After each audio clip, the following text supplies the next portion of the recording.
오늘 우리에게 주시는 하나님 말씀 마태복음 5장 21절에서 26절까지의 말씀입니다. 한 절씩 받들어 읽겠습니다. 옛사람에게 말한 바 살인하지 말라, 누구든지 살인하면 심판을 받게 되리라 하였다는 것을 너희가 들었으나 나는 너희에게 이르노니 형제에게 노하는 자마다 심판을 받게 되고 형제에 대하여 라가라 하는 자는 공회에 잡혀가게 되고 미련한 놈이라 하는 자는 지옥불에 들어가게 되리라. 그러므로 예물을 제단에 드리려다가 거기서 내 형제에게 원망 들을 만한 일이 있는 것이 생각나거든 예물을 제단 앞에 두고 먼저 가서 형제와 화목하고 그 후에 와서 예물을 드리라. 너를 고발하는 자와 함께 길에 있을 때 급히 사화하라. 그 고발하는 자가 너를 재판관에게 내어주고 재판관이 옥리에게 내어주어 옥에 가둘까 염려하라. 진실로 내게 이르노니 내가 한 푼이라도 남김없이 다 갚기 전에는 결코 거기서 나오지 못하리라. 아멘.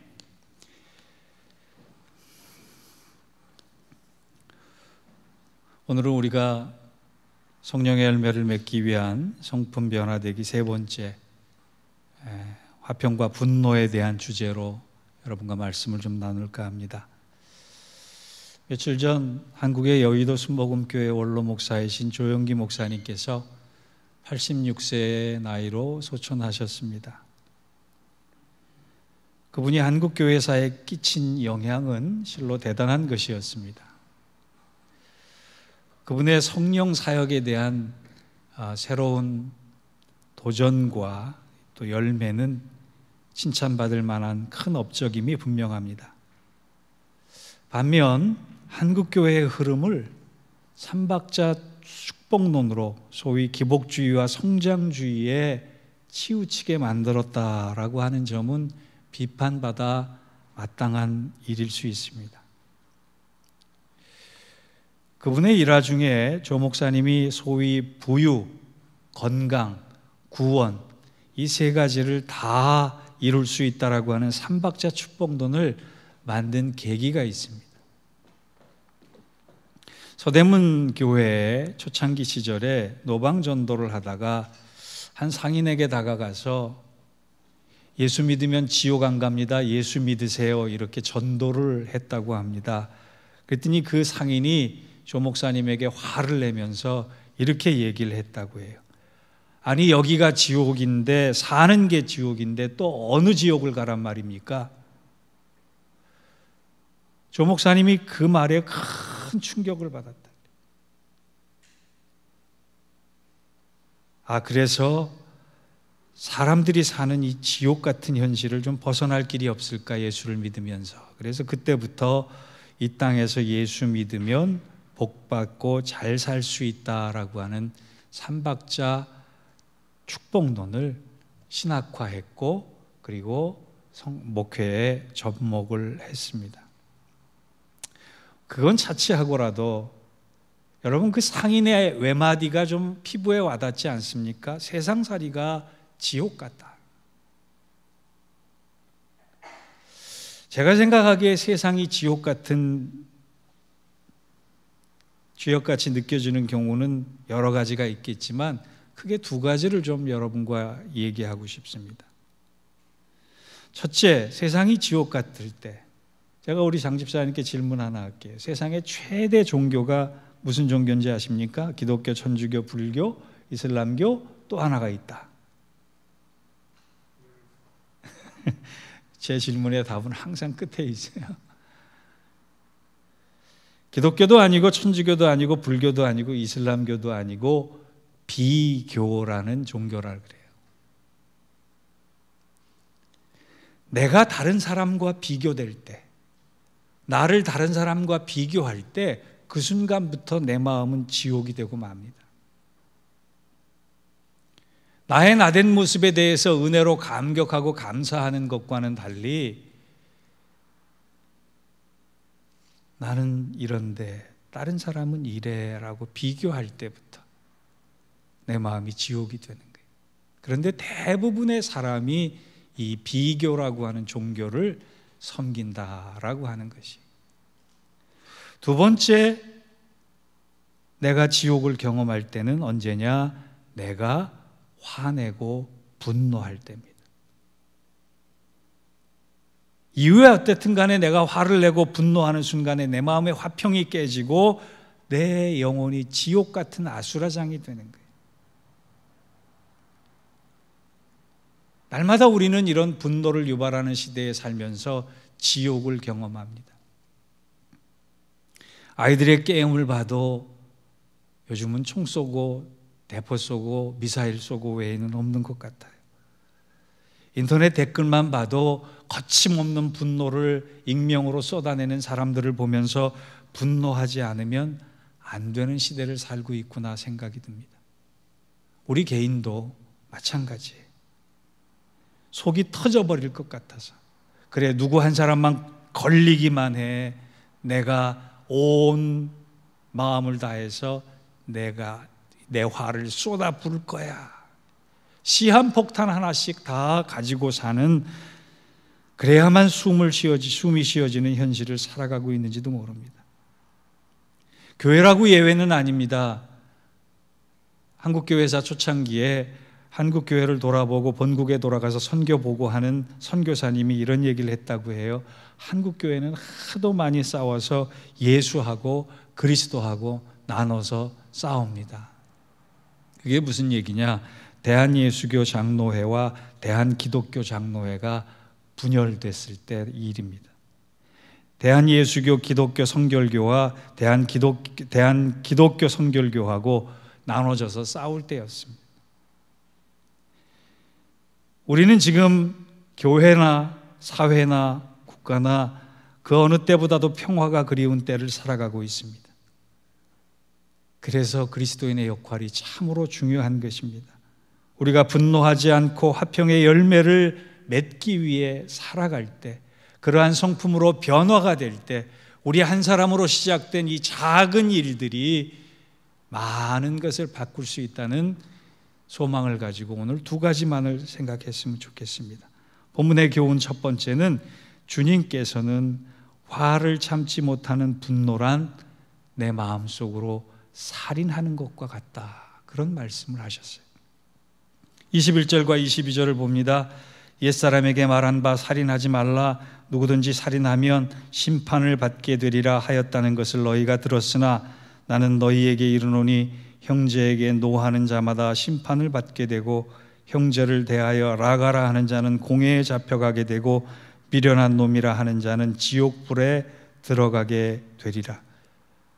21절과 22절이 완전히 다른 얘기예요.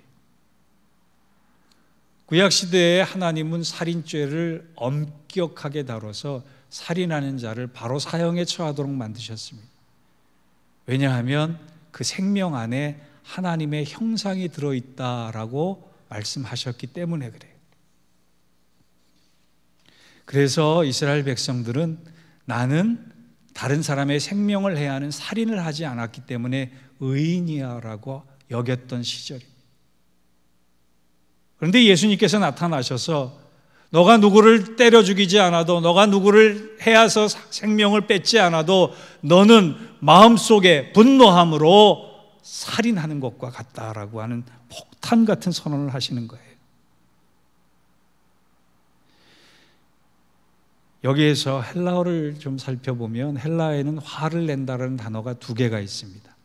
하나는 두모스라고 하는 단어고 또 하나는 오르게라고 하는 단어예요. 예를 들어서 제가 지금 설교를 하고 있는데 좌중에 앉아있던 누군가 제게 돌을 하나 던진다고 생각을 해봅시다. 제 마음이 어떻겠어요? 순간적으로 화가 나겠지요.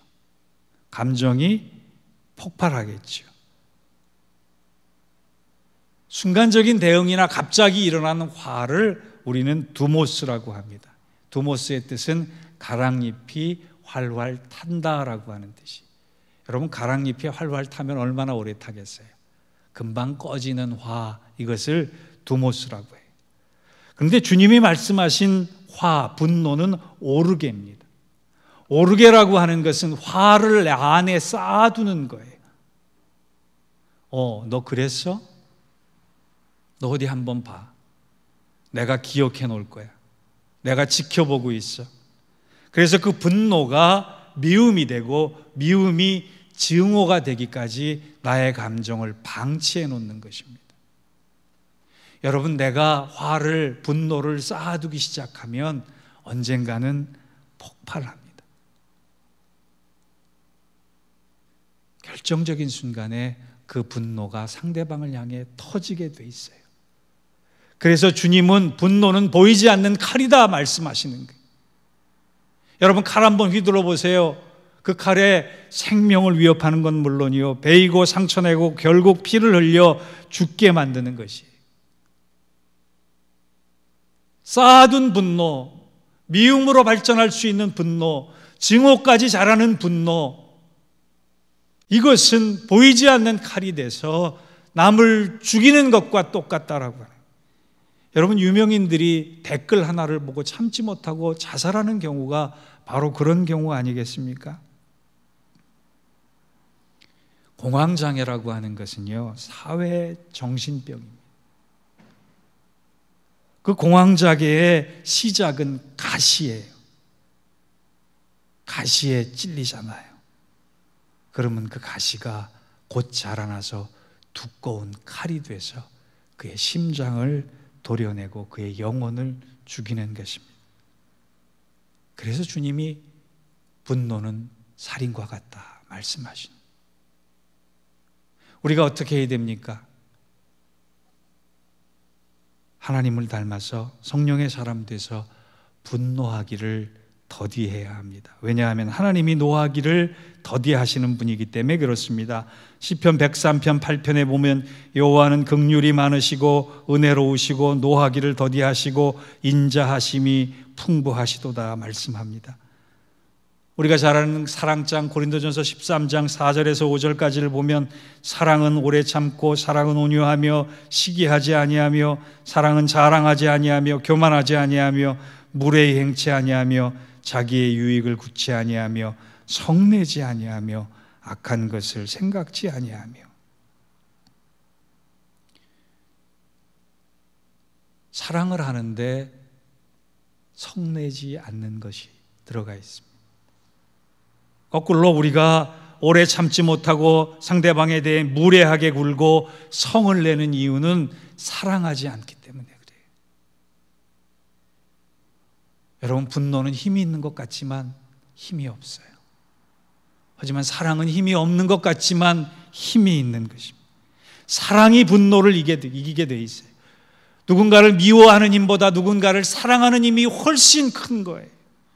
주님이 우리에 대해서 분노하지 않으셨어요. 주님이 우리에 대해서 참으시고 인내하시고 사랑하셨어요. 분노에는 생명이 없고 죽음만이 있습니다.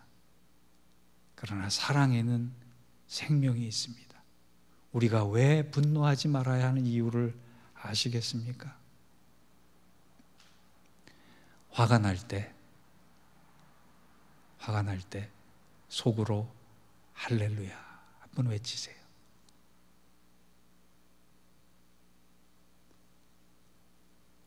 할렐루야 외치고 나면 하나님이 우리에게 사랑의 마음 주실 것 같습니다.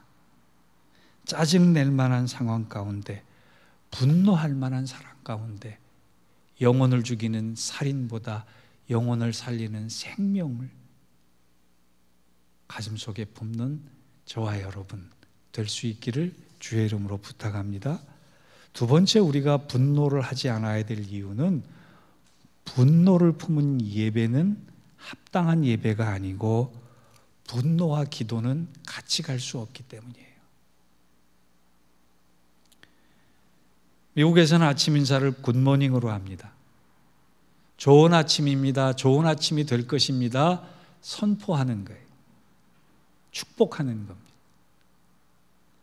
반면 한국 사람들은 첫 인사가 안녕하십니까? 진지 드셨습니까?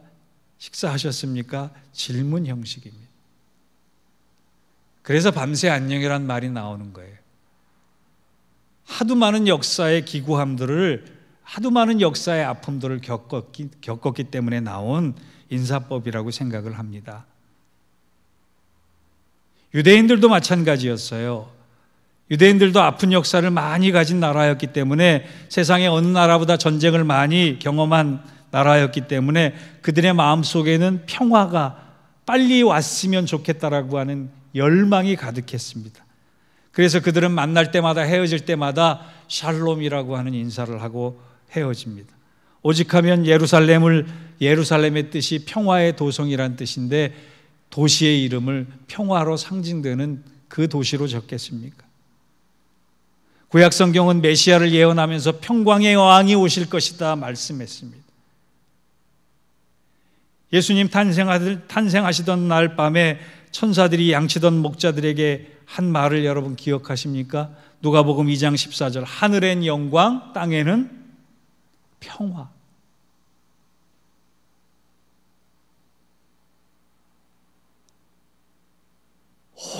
온통 소란스럽고 화낼 수밖에 없고 분노할 수밖에 없는 현실을 살아가면서 그 마음속에 담았던 소원을 평화, 주님 주시는 평화로 가지라라고 했던, 그것이 성서의 메시지예요. 그런데 주님은 오늘 본문에 앞서서 말씀하신 소위 산상수훈의 팔복에서 화평케 하는 자는 복이 있나니, 이런 말씀을 하셨어요.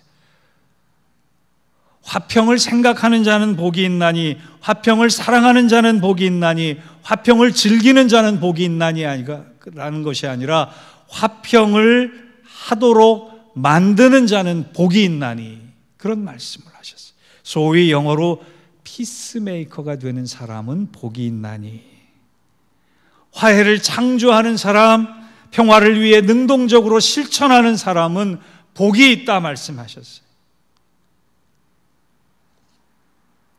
그러기 위해 주님께서는 오늘 본문 23절과 24절에 한 가지를 행하라, 화평을 만드는 자가 되기 위해서 한 가지를 행하라 말씀하셨어요.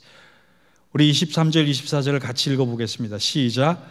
그러므로 예물을 제단에 드리려다가 거기서 내 형제에게 원망 들을 만한 일이 있는 것이 생각나거든 예물을 제단 앞에 두고 먼저 가서 형제와 화목하고 그 후에 와서 예물을 드리라.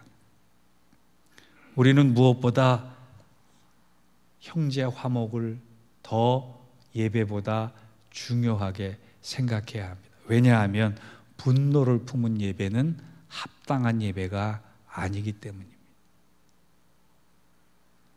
우리는 무엇보다 형제 화목을 기도보다 앞세워야 합니다. 왜냐하면 분노와 기도는 함께 행할 수 있는 것이 아니기 때문이에요.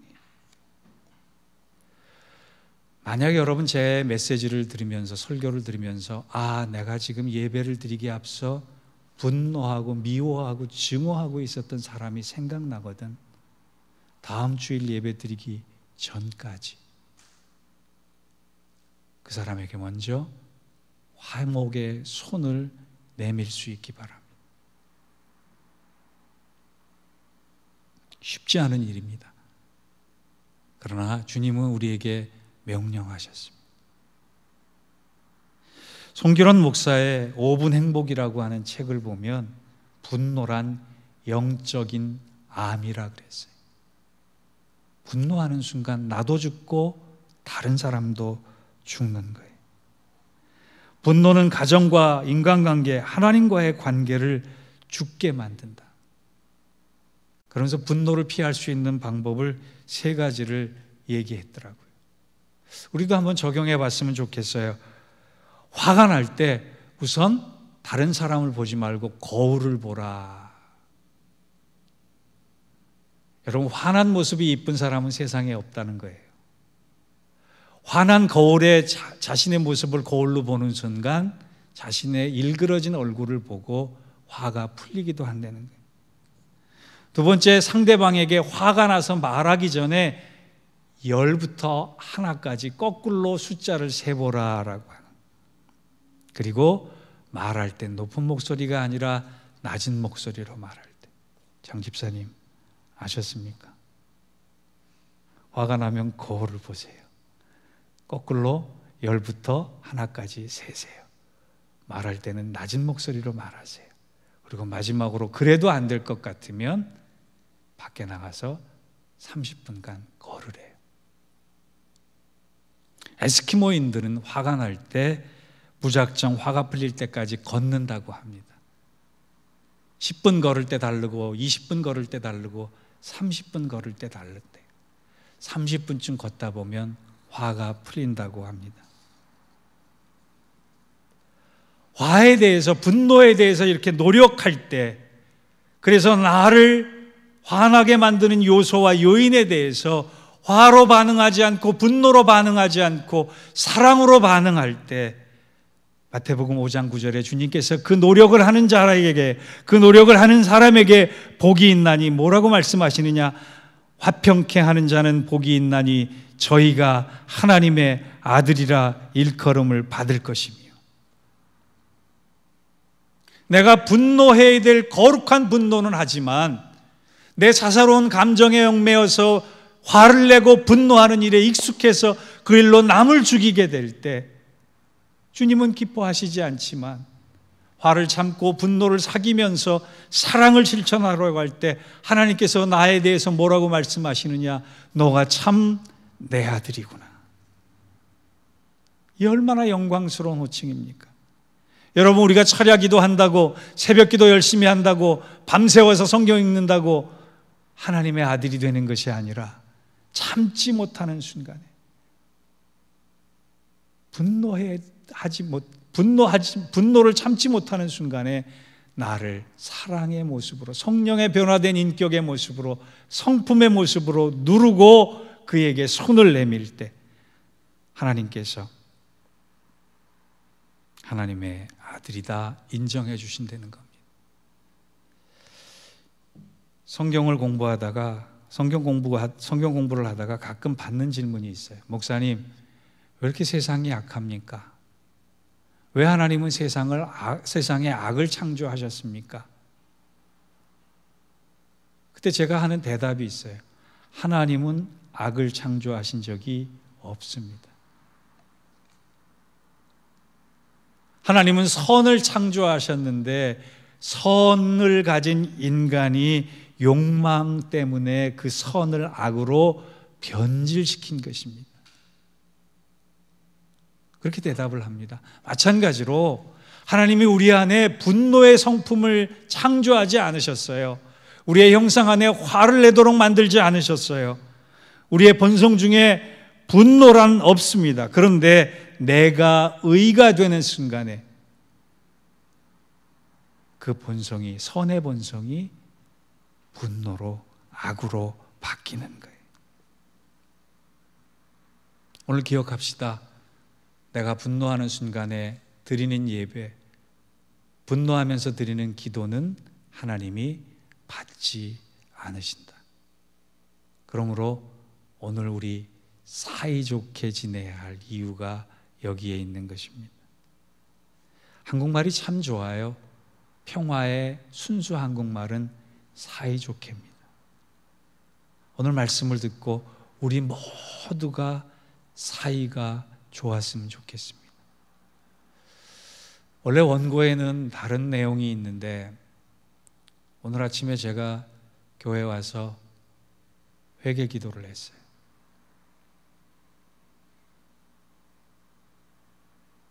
그래서 이 말씀을 꼭 드려야겠다라고 하는 생각을 하고 말씀을 마칠까 합니다. 우리 교회가 후원하는 이단 사역 전문 기관이 있습니다. 그 기관에서 아주 열정적인 기자 한 분이 활동을 하게 됐어요. 한 아이의 엄마로서 이단 문제에 대한 폐해성을 보고 도저히 참을 수 없어서 그 기관에 기자가 돼서 수습 과정을 거치고 기자가 된 이후에 저를 한번 인터뷰를 했습니다. 저희가 후원을 하기 때문에 인터뷰를 한 이후에 그 기자분께서 좋게 말하면 저를 잘 본 것이고 나쁘게 말하면 저를 좀 귀찮게 한 것이, 작은 일에도 저에게 질문을 하고 물어오시고 미국의 현황에 대해서, 이단 활동에 대해서 자문을 구하시는데, 처음에는 아주 성실하게 대답을 잘 해드렸고 또 내 아는 대로 조사를 해서 보내드렸는데, 나중에는 너무 열정적인 모습이 좀 부담이 되더라고요. 그래서 속에서 좀 짜증이 났습니다. 나도 일이 바쁜데, 나도 해야 할 일이 많은데. 그래서 그 다음부터 약간의 화가 나고 분노가 생겨서 그분에게 제가 바빠서 도와드리지 못해 죄송합니다라고 하는 답변을 몇 차례 드렸어요. 그런데 어느 날부터, 지난 한 5월부터 연락이 안 오는 거예요. 저도 잊어버리고 있었고 무슨 연유에서인지 연락이 안 오다가 이번에 이제 그 기관에 후원금을 전달해야 될 일이 있어서 상황을 살펴봤더니 갑자기 돌아가신 거예요.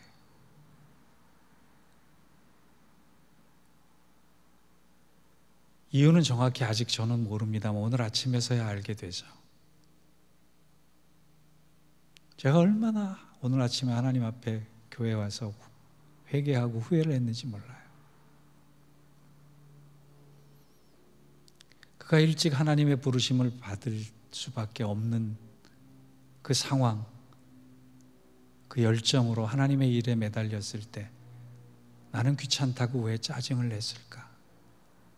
왜 그의 인격을 두고 잠시 화를 내고 분노했을까?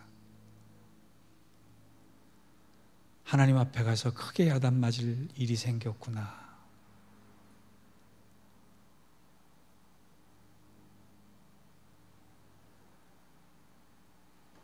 여러분, 이런 격언이 있습니다. 화날 때 말하지 말고, 기분 좋을 때 약속하지 말고, 슬플 때 결심하지 마라. 분노는 내 영혼을 죽이고 다른 사람을 죽이는 일입니다. 성인군자가 되라는 말이 아니라 성령의 사람으로 거듭날 때, 사랑할 수 없음에도 불구하고 사랑할 수 있는 우리가 될 때 하나님은 우리를 너는 나의 아들이다 인정해 주시고 박수 쳐 주시는 것입니다. 한순간의 분노 정말 잘 다스리는 우리가 되기를 원합니다. 그러기 위해 매일매일 감사하며 웃으며 화평을 이루도록 살아가는 저와 여러분 되시기를 주의 이름으로 축원합니다. 기도하겠습니다. 하나님, 분노할 수밖에 없는 시대를 살아가는 저희들, 그럼에도 불구하고 하나님께서 가르쳐 주신 거룩한 분노, 세상을 향한 탄식은 하되 사사로운 감정에 얽매여서 화내거나 분노하지 않고 사랑의 사람, 성령의 사람으로 살아갈 수 있도록 주님 저희를 주장하여 주옵소서. 예수님의 이름으로 기도하옵나이다. 아멘.